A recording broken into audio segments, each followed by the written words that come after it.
الحمد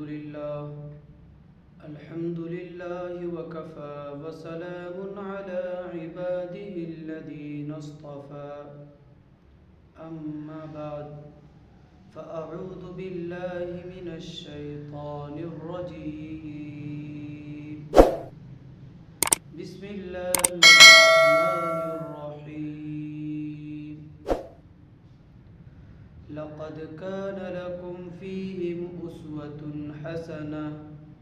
لمن كان يرجو الله واليوم الآخر صدق الله مولانا العظيم وصدق رسوله النبي الكريم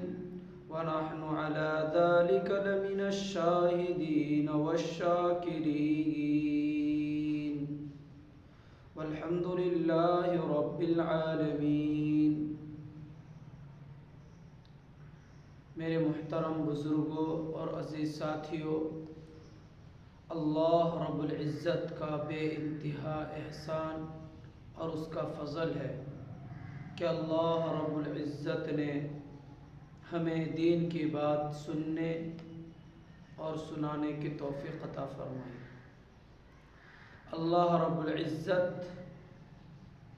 نے ہم تمام کو مسلمان بنایا اور مسلمانوں کے گھر میں پیدا فرمایا، یہ بھی رب العزت کا بڑا احسان ہے۔ عزیز دوستوں، پیارے بھائیوں، ویسے تو ہم بیان بہت سنتے ہیں، لیکن سننا اور اس پر عمل نہ کرنا، یہ سننا بھی بیکار ہے اور عمل نہ کرنے سے ٹائم بھی برباد ہے۔ عقل مند انسان وہ ہے جو بات کو سنے اور سمجھے اور پھر اس پر عمل پیرا ہو جائے۔ ہم سنے نہیں، یہ بھی بیکار، ٹائم بھی برباد، اور عمل نہ کرے یہ بھی برباد۔ تو عزیز دوستو، پیارے بھائیوں، اللہ رب العزت نے ہم تمام کو مسلمان بنایا اور مسلمانوں کے گھروں میں پیدا فرمایا۔ اب اللہ رب العزت کو راضی کرنے والے کام ہمیں کرنا ہے، کیونکہ میں نے بتایا تھا آپ کو کہ اللہ رب العزت نے حضرات انسان کو جو پیدا کیا ہے، وہ اصل پیدا کرنے کا مقصد یہ ہے کہ میرا بندہ مجھ کو پہچان لے، میرا بندہ مجھ کو پہچان لے۔ اس لیے اللہ رب العزت نے اپنا خلیفہ، اپنا نائب حضرات انسان کو بنایا۔ عزیز دوستو، پیارے بھائیوں، اللہ رب العزت نے جب بھی کسی قوم کے اوپر دیکھا گمراہی کو، کسی قوم میں یہ دیکھا کہ یہ قوم بگڑتی جا رہی ہے، اللہ کی نافرمانی کر رہی ہے، اللہ کے نعمتوں کا ناشکری کر رہی ہے، تو اللہ رب العزت نے اس قوم کے اندر ایک رہنما کو بھیجا۔ کس کو بھیجا؟ رہنما کو بھیجا۔ جیسے جیسے لوگ تھے اور جس کام میں ملوث ہوتے تھے اور جو کام ان کی قوم میں چلتی تھی، اللہ رب العزت ایسے ہی نبی کو اور رہنما کو بھیج دیا کرتے تھے۔ چنانچہ حضرت نوح علیہ السلام کو جب بھیجا تو اس وقت ان کی قوم اللہ کے علاوہ دوسروں پر اپنے سر کو ٹیکتے تھے، دوسروں سے اپنے حاجت کو پوری کرتے تھے اور دوسرے سے مانگتے تھے، اللہ کے علاوہ دوسرے کو پوجا کرتے تھے۔ اسی طریقے سے حضرت موسیٰ علیہ نبینا علیہ السلام کا زمانہ آیا، یہ بھی ان کے زمانے میں بھی ان کی قوم اللہ کے علاوہ دوسرے کو پوجتے تھے اور دوسرے کی پرستش کیا کرتے تھے۔ ایسے حضرت ہارون علیہ السلام کو بھیجا، حضرت ابراہیم خلیل اللہ علیہ السلام، ان کو بھی اللہ رب العزت نے ایسے وقت میں مبعوث فرمایا کہ جس وقت ان کی قوم بالکل گمراہ قوم تھی، اللہ کے علاوہ کسی اور کو پوجتی تھی، وہ قوم تصویر کے سامنے، مورتی کے سامنے اپنے سر کو ٹیکتی تھی، ایسے قوم میں حضرت ابراہیم علیہ السلام کو مبعوث فرمایا۔ جیسا کہ میں نے ابھی بتایا کہ جس قوم میں جو بگاڑ ہے، اس بگاڑ کو ختم کرنے کے لیے، اس برائی کو ختم کرنے کے لیے اور جڑ سے ختم کرنے کے لیے اللہ رب العزت نے رہنماؤں کو بھیجا۔ رہنما یعنی نبیوں کو بھیجا، رسولوں کو بھیجا کہ وہ جائے اور اپنی اپنی امت میں اور اپنی اپنی قوم میں جا کر محنت کرے۔ عزیز دوستو، پیارے بھائیوں، ایسا آپ کے اور میرے آقا جناب محمد الرسول اللہ صلی اللہ علیہ وسلم کو بھی اللہ رب العزت نے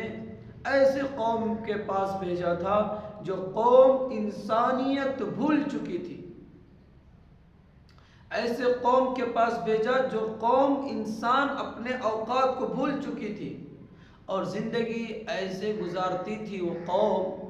کہ ایک جانور اس سے اچھا زندگی گزار لیا کرتا تھا۔ ایک جانور اس سے اچھا زندگی گزار لیا کرتا تھا کہ ایک انسان اچھے زندگی نہیں گزارتا تھا۔ ایسے حالات میں، ایسے وقت میں آپ کے اور میرے نبی محمد الرسول اللہ صلی اللہ علیہ وسلم دنیا میں تشریف لائے۔ اللہ کے رسول صلی اللہ علیہ وسلم کی پیدائش کے متعلق انشاءاللہ بیان کروں گا۔ آج صرف آپ کے اخلاق و کردار اور آپ کے حسن اخلاق کے متعلق کچھ عرض کروں۔ عزیز دوستو، پیارے بھائیوں، اللہ کے رسول صلی اللہ علیہ وسلم جب آپ دنیا میں آئے، اسی وقت سے آپ کے آنے کے انوار و برکات ظاہر ہونا شروع ہو گئے۔ آپ کے پیدائش سے پہلے آپ کے والد محترم کا انتقال ہو چکا تھا، عبداللہ، اور آپ 6 سال کے ہوئے کہ آپ کی والدہ محترمہ کا انتقال ہو گیا، اور جب آپ 8 سال کے قریب ہوئے، تقریباً 8 سال کے قریب ہوئے تو آپ کے دادا آپ کو چھوڑ گئے۔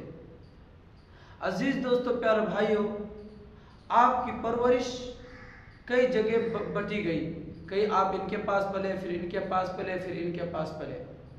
اور اللہ رب العزت نے آپ کے حسن، آپ کے اخلاق، آپ کے کردار ایسے بنائے تھے کہ ایک عمدہ اخلاق کا نمونہ بن چکا تھا۔ ہر اعتبار سے ایک آپ نمونہ تھے، ہر اعتبار سے،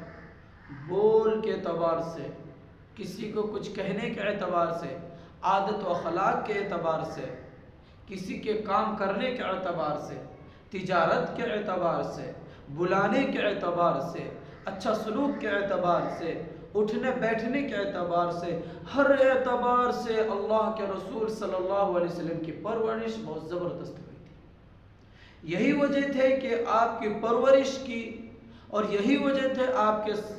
سچے ہونے کی کہ لوگ آپ کو صادق اور امین کہہ کر پکارتے تھے۔ کیا کہہ کر پکارتے تھے؟ صادق اور امین کہہ کر پکارتے تھے، اور آپ سے یہ دشمنی ظاہراً تو رکھتے تھے لیکن دل میں آپ سے محبت کرتے تھے۔ آپ نے سنا ہوگا نا کہ آپ علیہ السلام جب ہجرت کر کے چلے گئے تو حضرت علی رضی اللہ تعالی عنہ کو سامان پکڑا دیا کہ یہ سامان فلاں آدمی کا ہے، یہ سامان فلاں آدمی کا ہے، جبکہ آپ کے دشمن تھے، اور آپ نے 13 سال ان کے سامنے رہے، ان کے پاس رہے، نبوت کے بعد 13 سال۔ تب بھی جب آپ ہجرت کر کے مکے سے مدینہ جا رہے ہیں تو آپ کافر اور مشرکوں کے امانتوں کے بارے میں حضرت علی کو یہ کر رہے ہیں، تلقین کر رہے ہیں کہ حضرت علی کو کہہ رہے ہیں کہ فلاں کا یہ مال ہے، اتنا مال فلاں کا، اتنا مال فلاں کا ہے، جبکہ اس وقت آپ کے کچا کچ بھرا دشمن، آپ کے بے انتہا دشمن موجود تھے، لیکن آپ کے سچائی پر اور آپ کے امانت پر کوئی جواب نہیں ہے.